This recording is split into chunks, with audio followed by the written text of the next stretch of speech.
President Donald Trump's slogan wasn't just a gimmick. In just over 1 year, Trump has turned America's economy back into the #1 ranked country for competitiveness. If Trump's naysayers thought he was kidding about making America great again, then they can think twice once they see what information we discovered about the GDP growth. Not only has the US jumped back up several spaces, they've finally reclaimed the top spot among countries, and it's based on 256 different variables. This is a major improvement to what America had about 2 years ago. The information provided goes further into the discussion about what's going on and how America has finally reclaimed the top competitiveness spot over other well-known countries. Thankfully, the business website, Investors, provided some hard facts and more in-depth details to provide people with the information about the surge and success of Donald Trump's America. Like it or not, the business is booming, and critics cannot dispute the facts and statistics. People can melt snow with fire, but they can't dispute facts and hard statistics with their feelings simply because they don't like the president.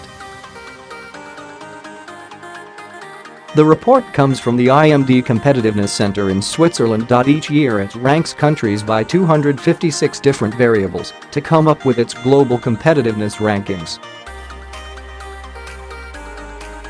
Trending, he did it.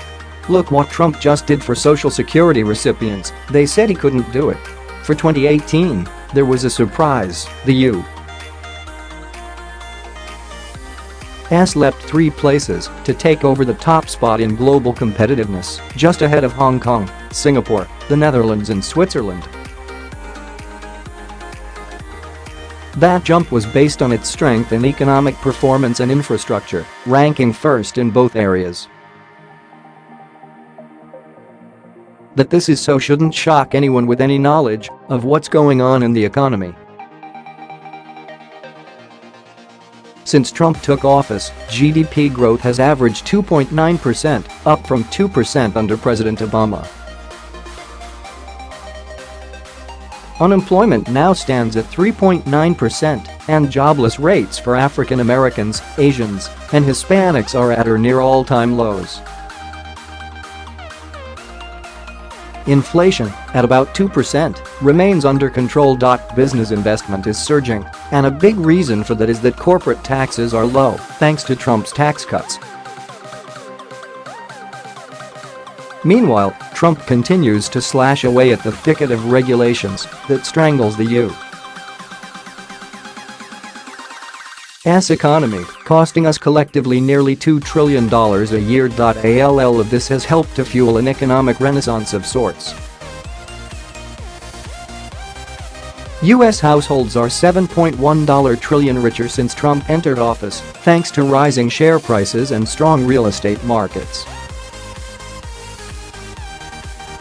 Just to be clear, we're not citing this one report as a be-all and end-all for competitiveness, or even for the fate of the economy. Nor are we in the forecasting business. But others are, and among them have been some of Trump's fiercest critics. To read what they wrote and said, the U.S. returning to 0.1 in competitiveness wouldn't just be unlikely, it would be impossible. Just last November, for instance, a blog post on the Economic Policy Institute's website informed us that Republican tax plan will reduce American competitiveness. That was, to be kind, wide of the mark. Similarly, the liberal Brookings Institution opined in March of last year that Trump's America First budget will leave the economy running behind. Didn't happen. Going back even further, many economists and pundits were wrong about Trumponomics. But to this day they can't bring themselves to admit it. Imprisoned by the illogic of their own liberal ideology, they all saw not just failure, but instant disaster. They still do. We've run the following quotes in IBD before, but in light of this new report they bear repeating. "We are probably looking at a global recession with no end in sight," said New York Times columnist and Nobelist Paul Krugman, just one day after Trump won the election. "Under Trump, I would expect a protracted recession to begin within 18 months. The damage would be felt far beyond the United States," said Larry Summers, the former top economist for Presidents Bill Clinton and Barack Obama, speaking in the summer of 2016. "If the unlikely event happens and Trump wins, you will see a market crash of historic proportions," agreed MSNBC's Steve Ratner, a former Obama administration official, speaking in October of 2016. "It doesn't matter how many people like or dislike President Trump. The facts are there. The economy and competitiveness are doing much better than they were about 2 years ago. Many corporations were able to hand out raises and hire more employees thanks to their tax cuts.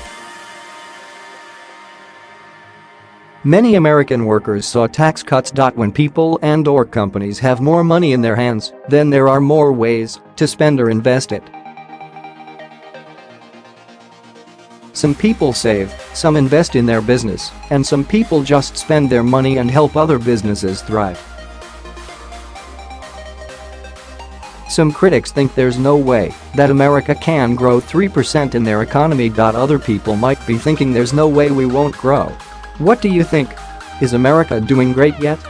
Are Trump's critics looking at this data and thinking, wow, he did it?